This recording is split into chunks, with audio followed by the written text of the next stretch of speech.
नमस्कार दोस्तों, I hope आप सब अच्छे होंगे। ये कम्युनिटी ऑर्गेनाइज़र का सेकंड पार्ट है, जिसमें पहले पार्ट में मैंने 30 क्वेश्चन कराए थे, यानी 130 तक। एक्चुअली कुछ टेक्निकल इशू की वजह से नहीं हो पाया था आगे, तो अभी मैं बाकी 70 क्वेश्चन इसमें कोशिश करूँगा कराने की। तो जो इसमें थोड़ा सा इशू ये आ रहा है ना, हिंदी इंग्लिश के चक्कर में काफ़ी चीज़ें गलत हो जा रही हैं, क्योंकि हिंदी जो मैं कर रहा था वो गूगल से ट्रांसलेट कर रहा था, तो उसकी वजह से बहुत सारी जो है ना विसंगतियाँ आ रही थी। इंग्लिश का अर्थ कुछ और निकल रहा था हिंदी का, और तो इसलिए मैंने बना हुआ है हिंदी इंग्लिश दोनों का, बट वो मैं नहीं कर रहा। ये आप लोग अपने लेवल पे मेहनत कीजिए थोड़ा सा, और पेपर डाउनलोड कर लीजिए, पेपर अवेलेबल है। तो मैं कोशिश करूँगा बाइलिंगुअल समझाने की, बट इतना नहीं हो पाएगा कि अब इंग्लिश इंग्लिश और हिंदी दोनों साथ में करूँ, उसमें बहुत सारी चीज़ें कन्फ्यूज़न क्रिएट कर रही हैं। तो बहरहाल फ़िलहाल स्टार्ट करते हैं। 131, the ability to understand and deal with people is called, यानी लोगों को समझने और उनके साथ डील करने की जो आपकी एबिलिटी है उसको क्या कहते हैं, कौन सी बौद्धिकता है, वो सोशल इंटेलिजेंस है। नेक्स्ट क्वेश्चन है, what is an ability to learn or to develop proficiency in an area if provided with appropriate training और एजुकेशन। तो ये हो जाएगा आपका अचीवमेंट है, एप्टीट्यूड है, इंटेलिजेंस है, एडाप्टेशन है। बट जब आप किसी भी एजुकेशन को ले लिए, अप्रोप्रिएट ट्रेनिंग ले लिया, उसके बाद जब आप आगे फर्दर कोई करते हो तो वहाँ पे आपका होता है एप्टीट्यूड, कि कैसे किसी से बात कर रहे हो सोशल गैदरिंग में या किसी भी प्लेटफॉर्म पे, कैसे सर्कमस्टांसेस में, किस सर्कमस्टांसेस में कैसे डील कर रहे हो, ये आपके एप्टीट्यूड पे डिपेंड करता है। नेक्स्ट क्वेश्चन है, the group factor theory of intelligence. तो जो इंटेलिजेंस की डिफरेंट डिफरेंट थेरीज थी, तो जो ग्रुप फैक्टर थेरी था वो किसका था? इसमें आप देखोगे थॉर्नडाइक है, गार्डनर है, कैटल है, थर्स्टोन है। तो इसमें जो है ना, थर्स्टोन ने group factor theory of intelligence दिया था। तो इंटेलिजेंस की मल्टीपल थेरीज है, उसको आप पढ़ोगे तो समझ में आएगा। वो डिफरेंट डिफरेंट लोगों ने डिफरेंट डिफरेंट थेरी दी है कि intelligence comes from different different factors. 134, learning to drive a car can help a person later to learn to drive a truck more likely. मतलब पहले जो आपने कार्स चलाना सीखा है और फिर उस कार चलाने के सीखने की जो एबिलिटी है वो आपको हेल्प कर रही है ट्रक चलाने में, तो उसको क्या बोलते हैं, उसे किस टाइप का जो है लर्निंग कहेंगे? तो वो हो जाएगा transfer of learning. The most common sleep disorder, सबसे ज़्यादा जो अभी नींद की समस्या आ रही है किसमें? By 10 to 40% of adult population. Adult population में सबसे ज़्यादा नींद की जो समस्या आ रही है वो किस टाइप की है? इंसोम्निया। इंसोम्निया बोलते हैं, यानी नींद अनिद्रा की कमी। और स्लीप एपनिया होती है, यानी सोते टाइम में सांस का रुकना। और पैरासोमनिया और नार्कोलेप्सी भी एक टाइप का स्लीप डिसऑर्डर ही है, बट जो सबसे ज़्यादा कॉमन पाया जाता है वो इंसोम्निया पाया जाता है। करंट में आपने देखा होगा, the first full fledge psychology laboratory was establish in India. तो ये अगर जब से स्टार्ट हुई है, बट उसमें लेबोरेटरी की बात हो रही है कि जो साइकोलॉजी की लेबोरेटरी इस्टेब्लिश की है, क्योंकि साइकोलॉजी ऐसे केमिस्ट्री फिज़िक्स की तरह लेबोरेटरी में नहीं यूज़ होती है, बट जो फोरेंसिक साइकोलॉजी है उसकी ज़रूरत पड़ती है। तो ये फोरेंसिक साइकोलॉजी की बात हो रही है, ये 1925 में स्टार्ट हुआ था। उसके बाद में नेक्स्ट क्वेश्चन है 137, the first component of observational learning is. Observational learning का फर्स्ट कंपोनेंट क्या है? इसमें एज पर इस चारों उसमें जो बेस्ट ऑप्शन होगा वो क्या होगा? तो ये सबसे इम्पोर्टेंट चीज़ है अटेंशन। इसमें अटेंशन होगा ऑब्जर्वेशनल। जब अगर आप ध्यान से देखोगे तभी मतलब आपका ध्यान बेहतर होगा, किसी फोकस किसी भी जो है चाहे वो कोई क्लास हो, चाहे वो कोई आपका एबिलिटी जो या क्वालिटी हो या कोई आर्ट हो जो आप कर रहे हैं, तो अगर आपका ध्यान अच्छा होगा तभी उस चीज़ को आप क्वालिटी रिजल्ट दे पाओगे। The ability to understand one's own emotions moods goals is termed at. मतलब अपने इमोशन को, अपने मूड को, अपने गोल को बेहतर समझना क्या कहलाता है? तो ये होता है इंटरपर्सनल इंटेलिजेंस, यानी इंटरपर्सनल इंटेलिजेंस। उसके बाद नेक्स्ट क्वेश्चन है 139, identify psychologist who propose the psycho analytic theory. तो साइको एनालिटिक थ्योरी तो इतनी बार क्वेश्चन आ चुका है, आप लोगों को रट गया होगा। साइको एनालिटिक थ्योरी किसकी है? यह है सिगमंड फ्राइड की। साइको सोशल किसकी है? एरिक एरिक्सन की। अल्फ्रेड एडलर की इंडिविजुअल साइकोलॉजी। विलियम जेम्स का आप लोग कमेंट बॉक्स में बताना।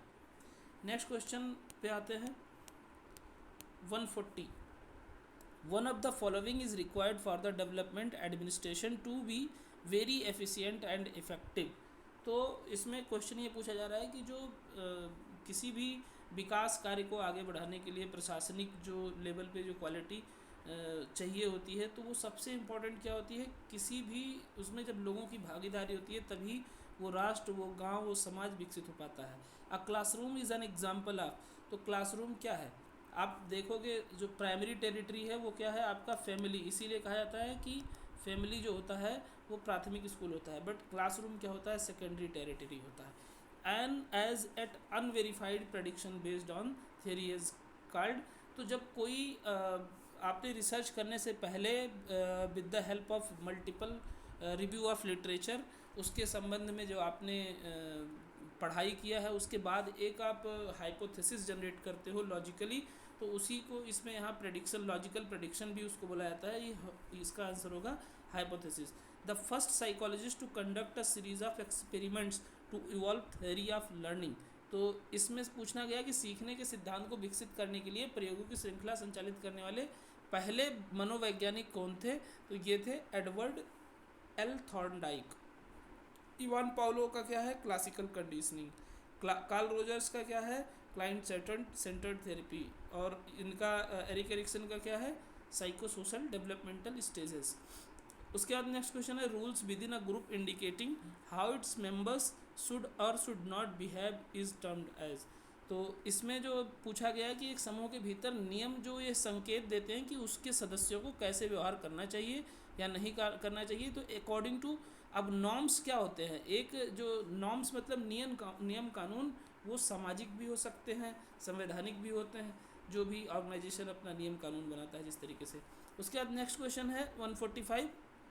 The tendency of for believes and schemas for remain unchange even in the face of contradictory information is known as which effect. तो किस effect के वजह से किसी भी जो आप मतलब हमारे अंदर जो टेंडेंसीज होती है जिससे हम जो इन्फॉर्मेशन देख रहे हैं या पा रहे हैं उसमें और जो हम सोच रहे हैं परसीव कर रहे हैं उसमें कॉन्ट्राडिक्टरी होती है. तो ये होता है परसिवरेंस. नेक्स्ट क्वेश्चन है 146.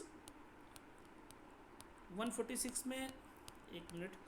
Identify the sociologist who said that only by group experience an individual becomes more socialised.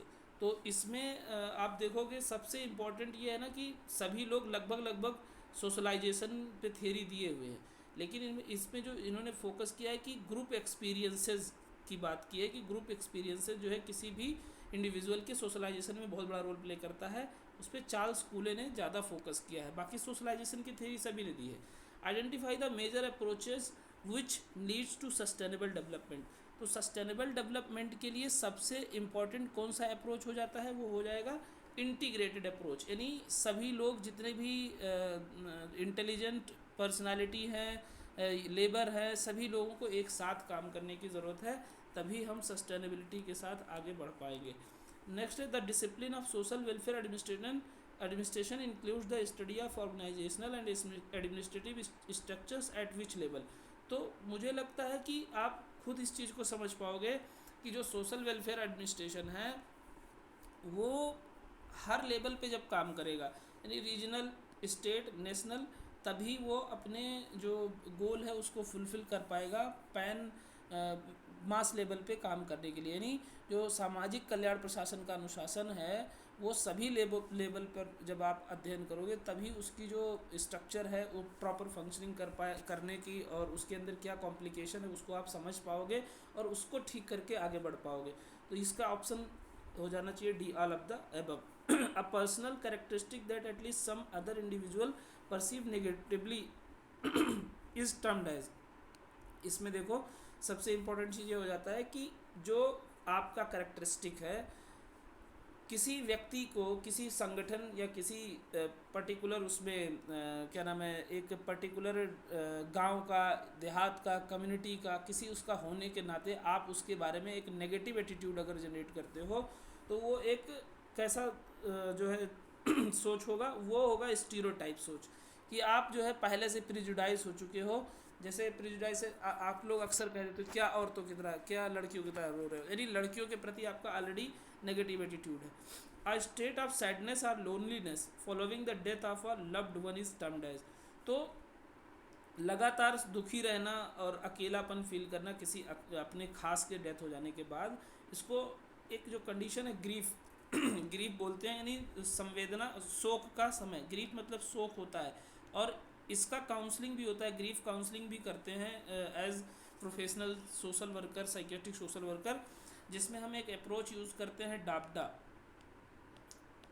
डापडा, D से डिनाइल, ए से एंगर, बी से बार्गेनिंग, डी से डिप्रेशन, एंड लास्ट ए में आता है एक्सेप्टेंस।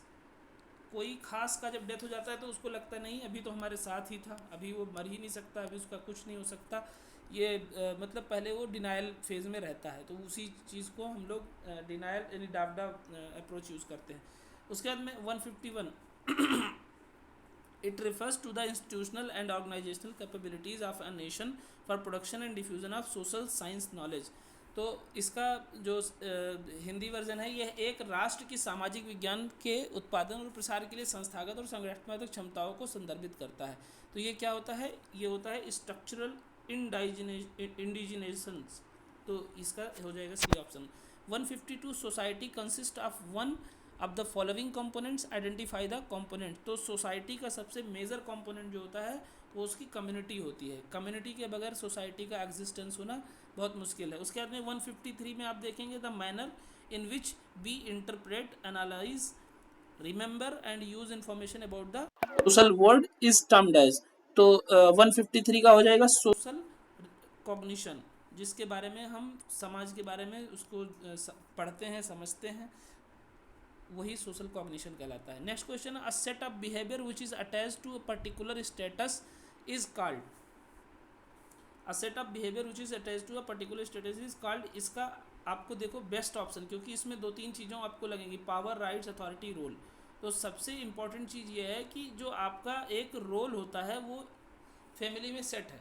एक बेटा होने के नाते क्या रोल है, एक पिता होने के नाते क्या रोल है, और उसको कहीं लिखा नहीं गया है, बट सबको अपना रोल पता होता है। नेक्स्ट है, an individual has many statuses with different roles which the individual can not always harmoniously perform is termed as.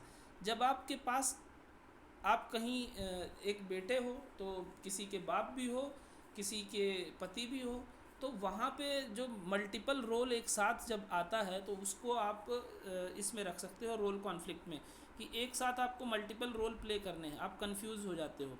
और अगर आपके अंदर एफिशिएंसी है तो आप तो प्ले कर ले जाओगे, बट नहीं प्ले कर पाते हो तो रोल कॉन्फ्लिक्ट का सिचुएशन आता है, और इसके वजह से एक टेंशन और एक नेगेटिव इम्पैक्ट फैमिली के ऊपर पड़ता है।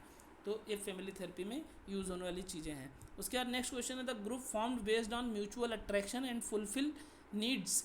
जो म्यूचुअल अट्रैक्शन और म्यूचुअल इंटरेक्शन से जो ग्रुप फॉर्म होता है उसको हम क्या बोलते हैं, इनफॉर्मल।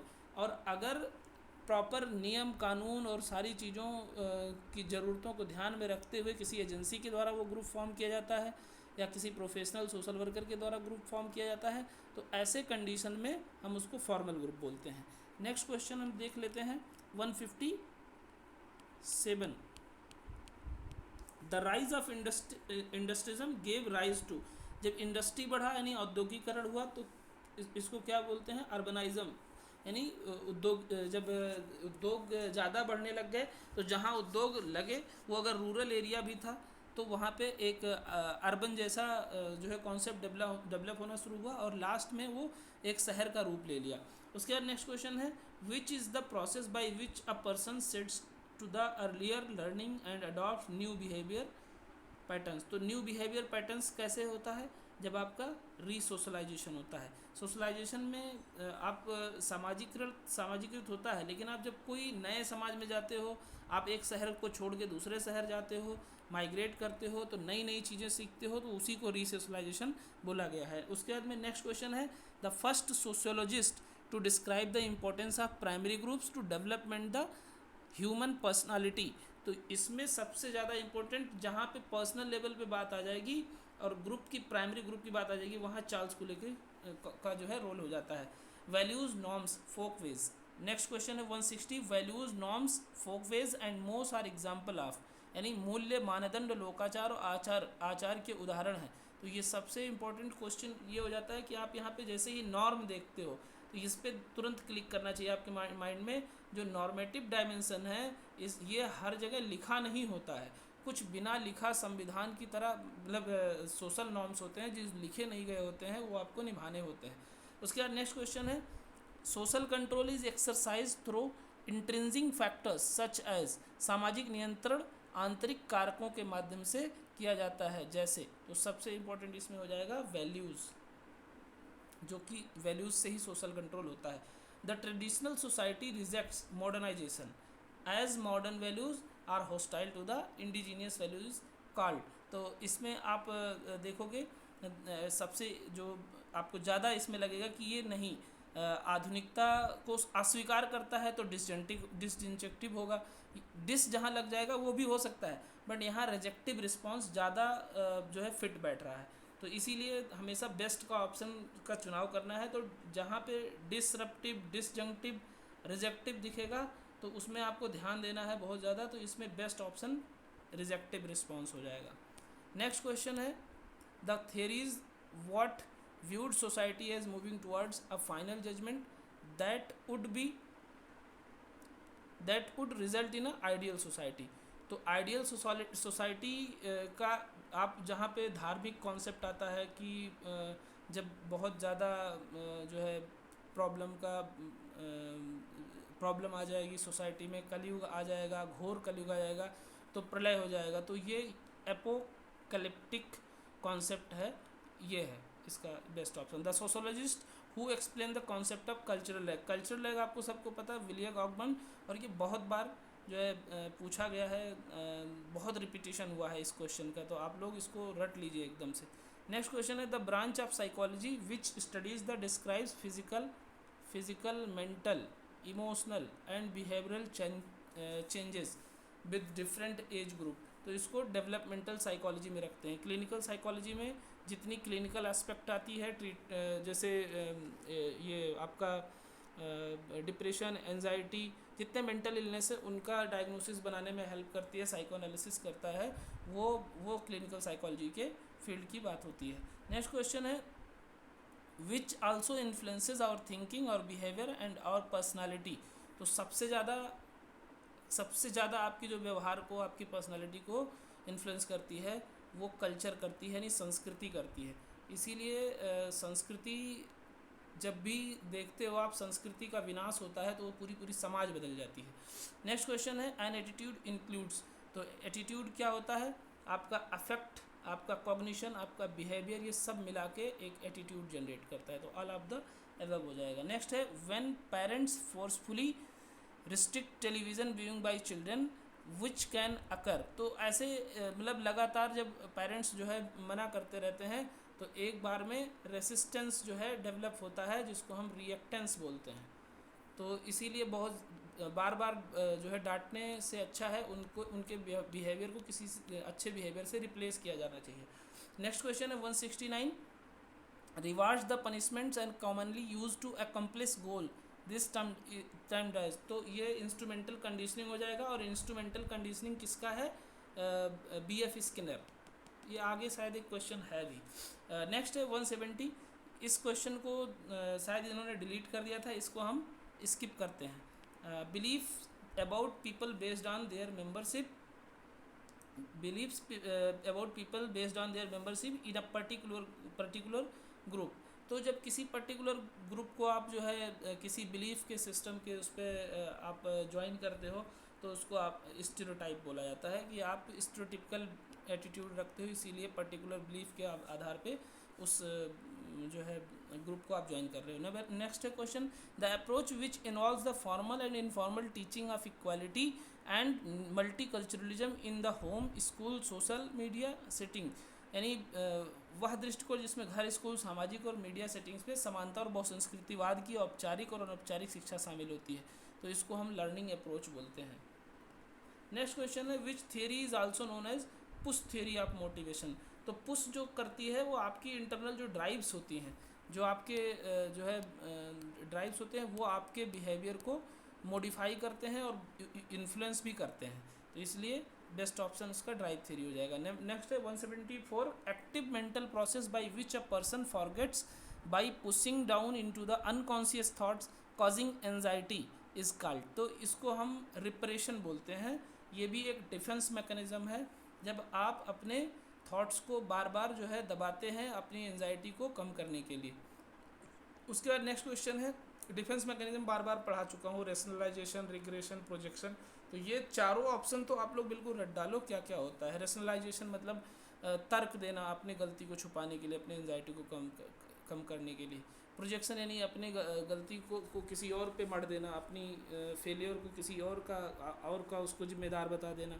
ठीक है, तो इस तरीके से रिग्रेशन भी एक डिफेंस मैकेनिज्म, यानी चारों डिफेंस मैकेनिज्म है, आप इसको रट डालो। इसके अलावा सब्लिमेशन भी है, वो भी मैंने एक वीडियो में डिटेल में सारा डिस्क्राइब किया हुआ है। नेक्स्ट क्वेश्चन है, leadership is generally the most effective leadership style. तो इसमें कौन है जो मोस्ट इफेक्टिव है? तो इसमें हो जाएगा आपका पार्टिसिपेटिव, यानी जो ऐसा लीडरशिप जिसमें आपके सबऑर्डिनेट्स, आपके जो ग्रुप के मेंबर्स हैं वो भी सहभागिता करते हैं, तो वो सबसे ज़्यादा इम्पैक्टफुल होता है। नेक्स्ट क्वेश्चन है, the type of learning where a problem is posed a period follows when apparently no progress is made and then the solution comes suddenly is called. तो ये होता है इनसाइट लर्निंग। नेक्स्ट क्वेश्चन है, the model which is based on decision making and grounded in goals, objective, alternative, consequences and optimality is the. अब इसमें चार option है, political, rational model और प्रोसेस मॉडल, डेवलपमेंटल मॉडल। तो इसमें आपके हिसाब से सबसे बेस्ट ऑप्शन क्या होना चाहिए? रेशनल मॉडल, यानी जहाँ पे तर्क की बात होती है। नेक्स्ट क्वेश्चन है, इन 1917 social work had only one of the following theoretical and practice model. तो 1917 में जब मैरी रिचमंड ने बुक लिखा था सोशल डायग्नोसिस, तो उसमें इन्होंने सबसे पहले जो दिया था कॉन्सेप्ट या जो प्रिंसिपल दिया था, मेथड दिया था, वो सोशल केस वर्क का दिया था। ये आपसे पहले भी क्वेश्चन डिस्कस हो चुका है। Any circle of people who live together and share a whole set of interest are called. तो जो कॉमन इंटरेस्ट होता है, कॉमन जो है टेरिटरी होती है, वो किस में होती है? कम्युनिटी में। इसीलिए इसका नाम ही है कॉमन, सबसे बना ही है कम्युनिस्ट, और फिर उसी से आगे ये कम्युनिटी बना हुआ है। नेक्स्ट क्वेश्चन देखते हैं 180, the sociological concept such as have enriched social work practice. तो क्या होता है? राइट्स, रिस्पॉन्सिबिलिटीज़ भी होती हैं जो सोशोलॉजिकल कॉन्सेप्ट में है, रोल एंड स्टेटस भी होता है, पावर एंड अथॉरिटी भी होता है। तो ये हो जाएगा ऑल ऑफ द अबव। उसके बाद में नेक्स्ट क्वेश्चन है 181, understanding society and generating social change and modernisation. तो इसको कौन स्टडी करता है? बहुत ही जो है इजी है। तो सोशोलॉजी में ही इसकी स्टडी होती है, सोसाइटी के बारे में और सोशल चेंजेस के बारे में। नेक्स्ट क्वेश्चन है, which theory is known as structural theory which engages its attention on the development of universal principle of formal organisation. तो ये हो जाएगा क्लासिकल थियरी। नेक्स्ट क्वेश्चन है 183, what is creative to absorb, combine and use ideas from different sources and make it new. तो innovative ideas, जिसको हम नया नवाचार बोलते हैं, तो इसमें हो जाएगा इनोवेटिव। नेक्स्ट क्वेश्चन है, changing your behaviour to be more like others is called, यानी अपना व्यवहार दूसरों के जैसा अधिक करने के लिए बदलना क्या कहलाता है? ये कहलाता है कन्फर्मिटी। उसके बाद नेक्स्ट क्वेश्चन है 185, public administration is meant in common uses as the activities of executive branches of national, state and local government. This was stated by, ये किसने कहा था? डिमॉक एंड डिमॉक ने। नेक्स्ट क्वेश्चन है, identify the programme which aims at the economic wellbeing of the population in hilly areas in the western Ghat. तो ये western घाट का जो फुल फॉर्म, मतलब ये जो प्रोग्राम था WGDP, यानी वेस्टर्न घाट डेवलपमेंट प्रोग्राम। अब बेसिकली वेस्टर्न घाट आपको पता होना चाहिए, ये यूनेस्को का एक धरोहर है, यूनेस्को में लिस्टेड एक धरोहर है। ये पश्चिमी भारत में पड़ता है, और यहाँ की खासियत ये है कि जो डाइवर्सिटी है बायोलॉजिकल, मतलब ये हमारे वेजिटेशंस की, वो बहुत ही ज़्यादा है।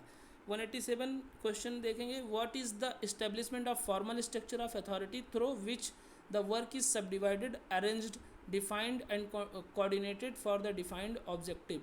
तो ये जो डिफाइंड ऑब्जेक्टिव होता है ये किसी संस्था का होता है, संगठन का होता है, तो इसमें हो जाएगा organisation. Next question 188, which is leads to specialisation and better work performance. तो डिवीज़न ऑफ वर्क यानी कार्य विभाजन, अगर ऑलरेडी आपने सबके काम को डिवाइड किया है कि किसका क्या काम है, तो वो जल्दी और बेहतर जो है आउटकम देता है। उसके बाद में 189 है, विच प्लान्स टू अवार्ड इंडिविजुअल्स और group of individuals extra payment for the extra work done by them.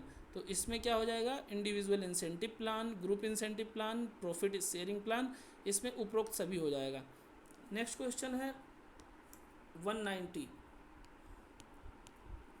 में, एक minute, which is more concern with the investment of resources in human being. तो सबसे ज़्यादा क्या होता है, सोशल डेवलपमेंट। नेक्स्ट क्वेश्चन है 191, social group work is design for. तो सोशल ग्रुप वर्क किसके लिए डिज़ाइन किया गया है, थेरेपी, सपोर्ट, एजुकेशन।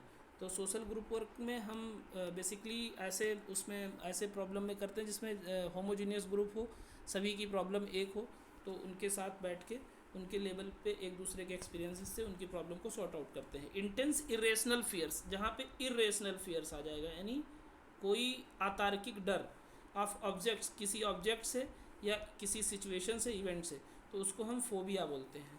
उसके बाद नेक्स्ट क्वेश्चन है 193, case work has always emphasised principle of. तो केस वर्क हमेशा किस पे फोकस करता है, सेल्फ पे, मतलब देख के ही क्वेश्चन लग जाएगा, सेल्फ डायरेक्शन, व्यक्ति के सेल्फ अपने आप को कैसे इनेबल किया जाए उस पर फोकस करता है। 194 है, a collective term of all forms of treatment that use psychological rather than somatic methods. तो ये साइकोथेरेपी है जिसको प्रैक्टिस करता है एक well trained mental health professional like clinical psychologist, psychiatric social worker, psychiatrist, psychiatric nurses, ये लोग practice करते हैं। इसके अलावा साइकोथेरेपी के लिए कोई भी एलिजिबल नहीं होता है। General psychologist, general social worker psychotherapy नहीं कर सकते हैं as per the mental health care act. उसके बाद नेक्स्ट क्वेश्चन है, group work practice in India and other developing countries makes use of group process for therapeutic purposes. तो इसमें आप अगर एक चीज़ देखोगे कि हम लोग ग्रुप वर्क बहुत कम यूज़ करते हैं, वेरी लिटिल, मतलब इसमें जो बेस्ट ऑप्शन हो जाएगा वेरी लिटिल का हो जाएगा। ग्रुप वर्क एक्चुअली बहुत कम ही ऐसा देखा जाता है कि आप 8-10 लोगों को एक साथ इकट्ठा कर पाओ सेम प्रॉब्लम वालों के साथ। और दूसरा बात ये भी है ना, डेडिकेशन का भी इशू रहता है कि कौन इतना एजेंसी जो है डेडिकेशन के साथ करेगी। अल्कोहलिक एनोनिमस बहरहाल बहुत अच्छा काम कर रही है, बट उतना इम्पैक्टफुल लोकल लेवल पे नहीं कर पा रहे हैं, वो सिर्फ शहरों में है। The psychology which provides diagnosis to mental disorder and prescribe therapies for their cure. तो ये जो प्रैक्टिसेस होती हैं वो क्लिनिकल साइकोलॉजी में आती है।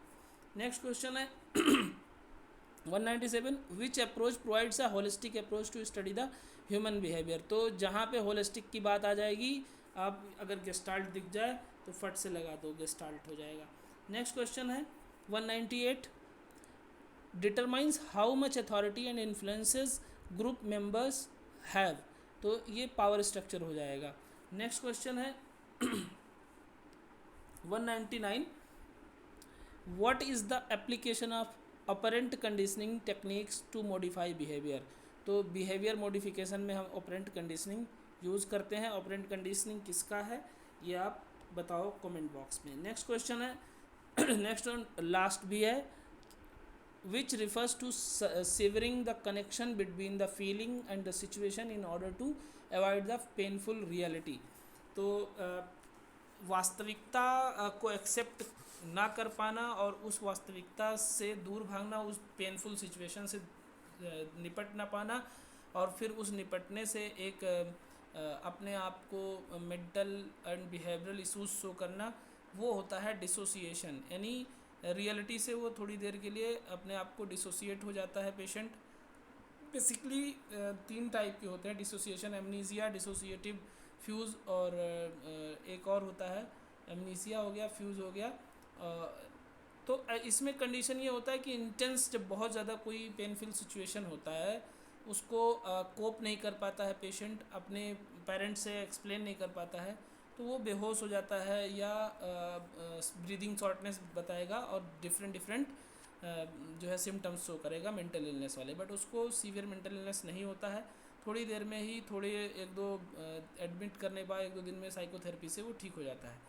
तो इस तरीके से टोटल 70 क्वेश्चन इसमें हमने कवर कर लिए। इसका जो पेपर का टोटल 200 मतलब 100 क्वेश्चन था, टोटल 200 क्वेश्चन था। बाकी और इसमें क्वेश्चन के और जो फर्स्ट वाले पार्ट हैं जो हिंदी, इंग्लिश, मैथ और रीजनिंग के हैं, वो आप पेपर को सॉल्व कर सकते हो बैठ के, क्योंकि रिपीटिशन बहुत हो रहा है। मैंने आपको बता दिया, इसमें हमने बहुत ही डेप्थ स्टडी किया है, तो काफ़ी रिपीटिशन हो रहा है और उस रिपीटिशन का फ़ायदा आप ले सकते हो। अगर आपने प्रीवियस पेपर सॉल्व किया तो उससे काफ़ी क्वेश्चन मिलेंगे, और ये कहीं और से क्वेश्चन नहीं उठाएंगे। डी ट्रिपल एस बी वाले बहुत हैं आलसी, और उसका फ़ायदा आप लोग ले सकते हो कि आप प्रीवियस पेपर सॉल्व करोगे तो आपको उसमें से बहुत सारे क्वेश्चन मिल जाएंगे। अब आप देखोगे क्वेश्चन को तो आपको लगेगा कि क्वेश्चन बहुत ज़्यादा टफ नहीं है। अगर आप पुराने क्वेश्चन सॉल्व करते हो तो ईजिली कर ले जाओगे। गॉड का कण यानी ब्रह्मांड में एक उप परमाणु कण, उसे ये भी कहते हैं।